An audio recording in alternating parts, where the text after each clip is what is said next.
So today in the class, I was discussing these two graphs, these two parabolas, and my question was कि दो parabolas कितनी बार intersect करेंगे?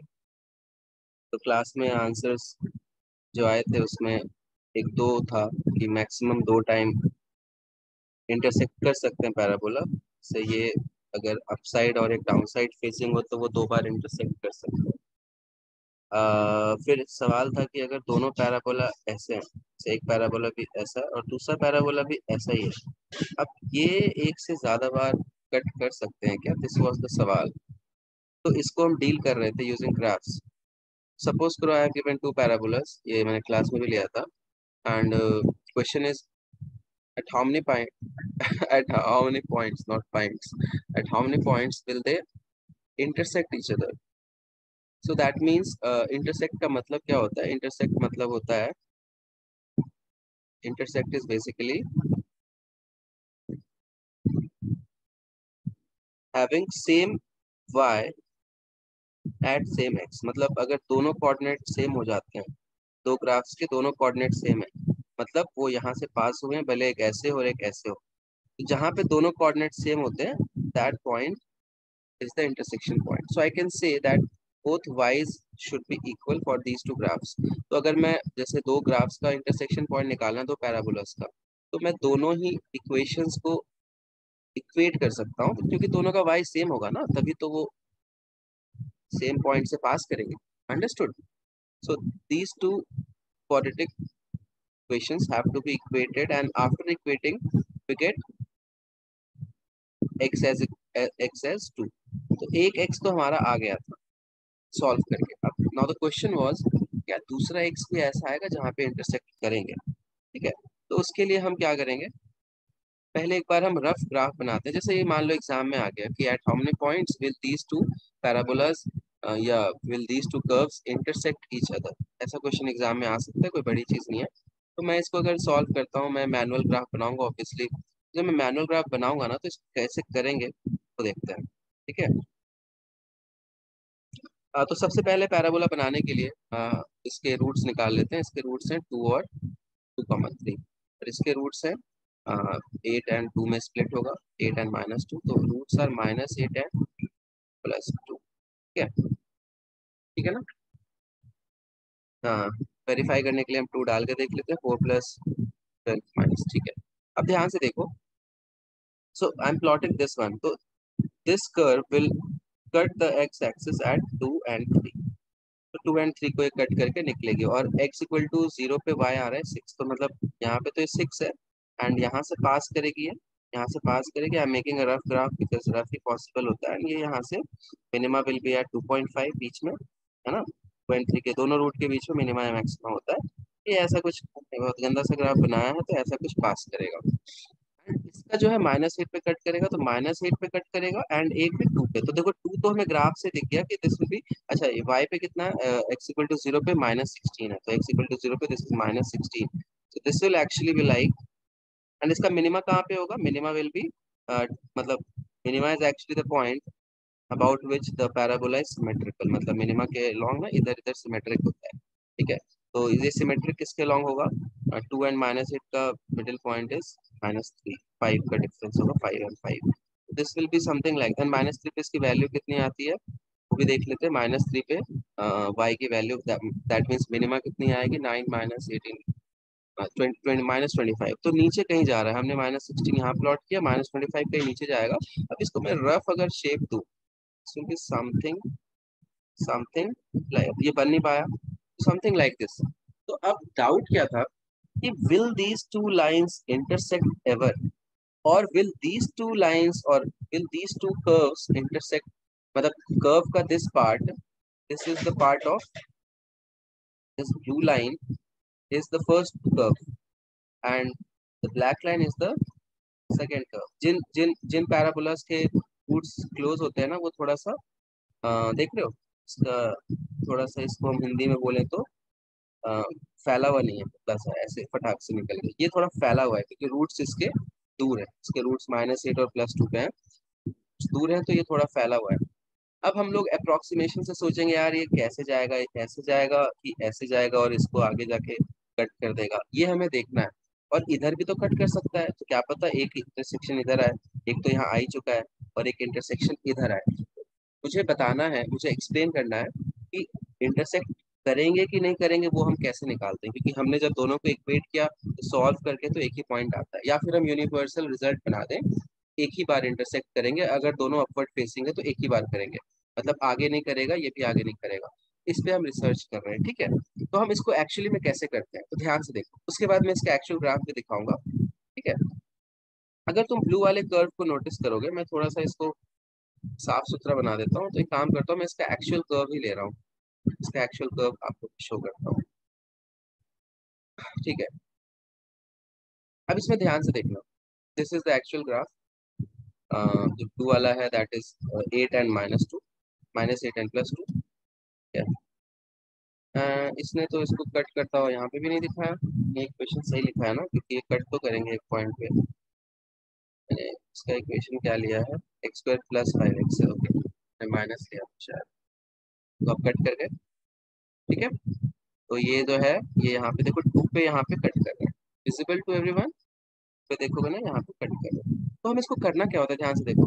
अभी तुम notice करो, ब्लू वाला पहले नीचे था, ब्लू वाला पहले नीचे था, ब्लू वाला पहले रेड वाले से कम था, है ना। हर एक देखो यहाँ पे भी ब्लू वाला, अ, एक सेकेंड रुक जाओ, इस पॉइंट पे, अब मुझे दिख नहीं रहा, तो मुझे इसको एक्चुअली वैसे इसको दूर कर लेता हूँ, चलो, ठीक है। तो एक्चुअली हम इसको कैसे करते हैं, हम देखते हैं कि जहाँ पे इंटरसेक्ट हुआ है ना, उसके बाद ध्यान से देखना, अगर दो कर्व हमारे पास है एंड इंटरसेक्शन के बाद मैं कोई पॉइंट ले लेता हूँ, उस पे इनका गैप निकालता हूँ, दोनों कर्व का, और उसके बाद एक और पॉइंट लेता हूँ, फिर इनका गैप निकालता हूँ। अगर गैप इंक्रीज हुआ, मतलब ये इंक्रीज होता रहेगा, जैसे कि दो पॉइंट, दो चीजें मीट, जैसे दो मेट्रो है, मेट्रो एक इधर गया एक इधर गया, तो अगर गैप बढ़ जाता है, मतलब ये कभी नहीं मिलने वाला, समझ रहे हो। जैसे यहाँ पे हम गैप लेते हैं, यहाँ पे तो गैप 0 हो गया, फिर यहाँ पे गैप लेते हैं, यहाँ पे गैप लेते हैं, अगर वैल्यू ज्यादा हो गई, मतलब ये नहीं मिलेंगे। सिमिलरली इधर भी करना होगा, मैं इसको एक्सप्लेन करता हूँ, ठीक है। First curve is x² -5x + 6। अब ध्यान से देखते रहना, और दूसरा कर्व है x², forward the curve, x² + 6x -16। हमें पता है, हमें क्या पता है कि 2 पे दोनों इक्वल हो गए थे, 2 पे दोनों 0 थे।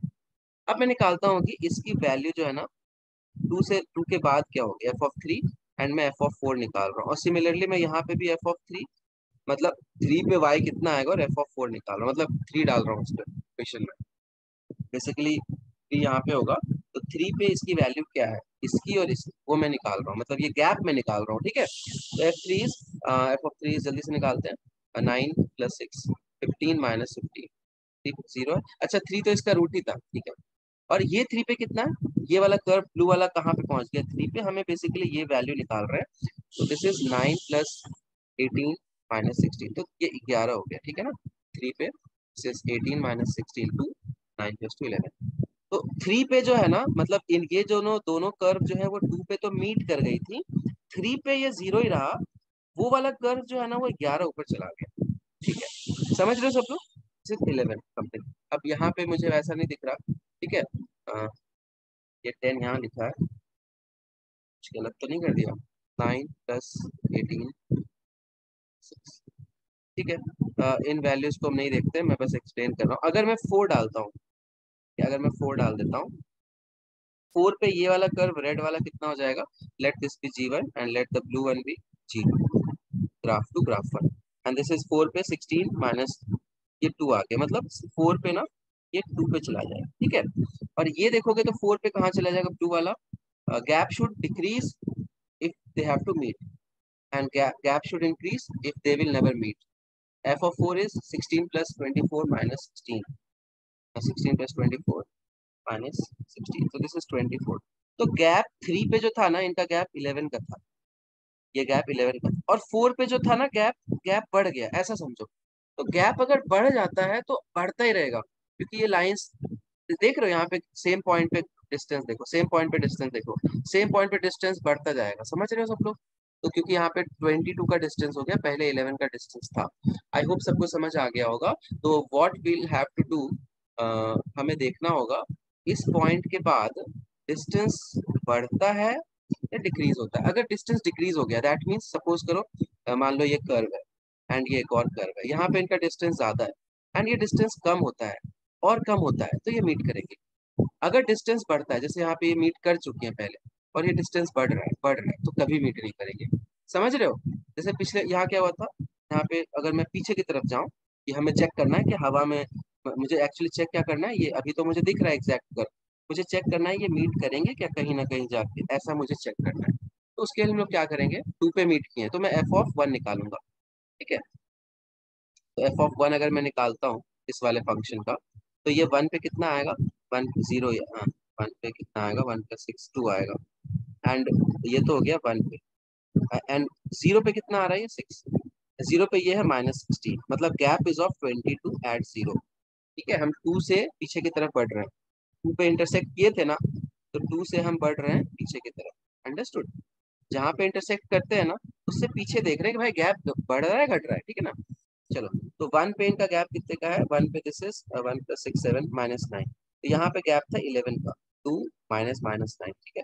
11 का गैप था और पीछे गए तो 22 का गैप हो गया। मतलब गैप यहाँ पे मान लो ऐसा था 11, फिर ये 22 हो गया सेम एक्स पे, फिर ये और बढ़ता जाएगा। दैट मीन्स पीछे भी नहीं मिलेंगे।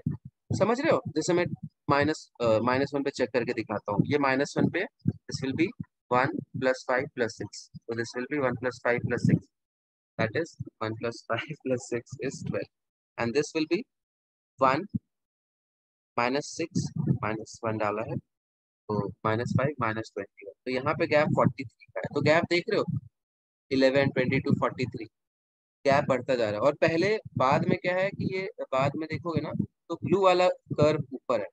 ठीक, समझ रहे हो? सेम एक्स पे, अगर सेम एक्स पे देखोगे ना, ब्लू वाला कर्व ऊपर है। मैं थोड़ा सा ग्राफ को जूम कर रहा हूँ, अगर मैं यहाँ पे देखूं ध्यान से, तो सेम एक्स पे ब्लू वाला कर्व ऊपर है, सेम एक्स पे ब्लू वाला कर्व ऊपर है, ब्लू वाला कर्व हमेशा ऊपर रह जाएगा। और मीटिंग से इमीडिएटली पहले सेम एक्स पे रेड वाला कर्व ऊपर था, देखो ब्लू वाला नीचे है, रेड वाला ऊपर है, ब्लू वाला नीचे है, तो उल्टा हो जाता है, मतलब ये कभी नहीं मीट करते। तो हम इस रिजल्ट को शायद जनरलाइज भी कर सकते हैं, क्योंकि कि पैराबोला जो अगर दोनों अपवर्ड फेसिंग है तो एक ही बार इंटरसेक्ट करेंगे। समझ रहे हो? मतलब ऐसा ऐसा हो सकता है क्या? तो मोस्ट प्रोबेबली एक बार जब मीट करते हैं ना, अब वही डाउट है इसमें, जैसे कि अब ये ऐसा जा रहा है एंड फिर ये ऐसा चला जाए, तो अगर ऐसा जाएगा तो मोस्ट प्रोबेबली ये ऐसा ही रहेगा। मतलब अगर ये अगर ये पहले ऊपर था तो बाद में ये दबेगा, और ये पहले नीचे था तो बाद में ये उठेगा। ऐसा ही हम जनरलाइज कर सकते हैं। एंड पैराबोला जो है वो एक ही पॉइंट पे मीट करेगा। अब इसको मैं कंफर्म करने के लिए, क्योंकि ऐसे मैंने कभी पढ़ा नहीं है, मैं खुद ही ये डिराइव कर रहा हूँ कि सोच सोच के, मैं इसके 5-6 नॉर्मल क्वाड्रेटिक ले लेके देख लेता हूँ। ठीक है, अपने आप पता चल जाएगा कि कहीं मीट करते हैं कि नहीं करते हैं। बट बेसिकली ऐसा ही होना चाहिए कि पहले कोई कर्व जो है ना, जैसे ये रेड कर्व है और ये ब्लू कर्व है, तो अगर ये कर्व ऊपर रहती है और ये मीट करती है तो उसके बाद हमेशा नीचे रहती है, मीटिंग के बाद। समझ रहे हो? पहले ऊपर फिर नीचे, तो ये मीट नहीं करेंगे। 2 बार कब मीट करेंगे, दोनों एक अपवर्ड और एक डाउनवर्ड फेसिंग होगा तो। ठीक है, अब मैं रैंडम इक्वेशंस लिख लेता हूँ। ठीक है, अच्छा, एक ऊपर एक नीचे होती है तो 2 पॉइंट क्यों आते हैं, उसका भी लॉजिक है। हमें पॉइंट निकालने के लिए इक्वेशंस को इक्वेट करना होता है, समझ रहे हो? तो एक में ले लेता हूँ x² + 5x + 6, और एक में ले लेता हूँ, एक रैंडम ले लेता हूँ, -x² + 3x +2। तो जब मैं दोनों का मुझे निकालना है कितने जगह कट करेंगे, तो मैं दोनों को इक्वेट करूंगा ऑब्वियसली, जैसे मैंने अभी किया था बिना ग्राफ बनाए, जो 2 आ गया था मेरा थोड़ी देर पहले।